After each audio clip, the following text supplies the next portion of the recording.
2024. We're taking a look at the state capitol right now while early voting is underway. It comes as a new political tactic is on the rise, and it's making its way to Lincoln. Experts are calling the 2024 election the first influencer election. Internet personalities and sports stars are dipping their toes into the political world, and it's even happening here. Get in the game, get in the game, get in the game, get in the game. That's right. Some Nebraska athletes are sliding into politics, many of them from the softball team. Channel 8's Courtney Scornia is asking younger voters whether or not athletes and social media influencers will impact their choices. Courtney? Rod, 5 softball players and 1 volleyball player are seen in the new ad publicly supporting ballot initiative 434. Nebraska, it's time to get off the bench. Out-of-state activists are pushing a radical amendment, Initiative 439. Husker athletes encouraging voters to vote against Initiative 439, which grants a constitutional right to an abortion until fetal viability, or when it's necessary to protect the health of the patient. Initiative 434 will amend Nebraska's constitution to ban abortion in the 2nd and 3rd trimesters with exceptions.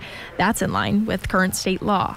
I showed this student, Emma Redler, the ad. She thinks student athletes should stay out of politics due to their influence. I really don't know if it's really the place, like an actual official ad where they're pushing for something that's so divided. She worries people will just listen to the players without doing their own research. People are ready for 434 or who don't decide might go along with the video just because those athletes, they're seen more as I don't know what the word is, but they're seen above us in a way because they're so well known, they have so much clout and all that. So people will see that, and if they truly respect them, they'll follow it.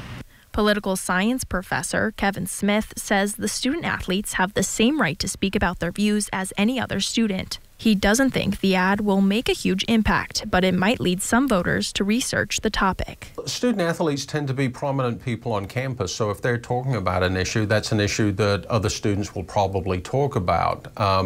Will that persuade, could it possibly persuade some undecided students to go one way or the other? Maybe, but I don't think it's going to have a huge persuasive impact in terms of moving large blocks of students on one side or the other. These students tell me they get most of their information from social media, and Jasmine Juarez says the ad is a good way to get voters' attention. I feel like social media has a really big impact on this year's election. I think this ad is a good way to spread information to those that don't do the research and don't know anything about what they're going to go into.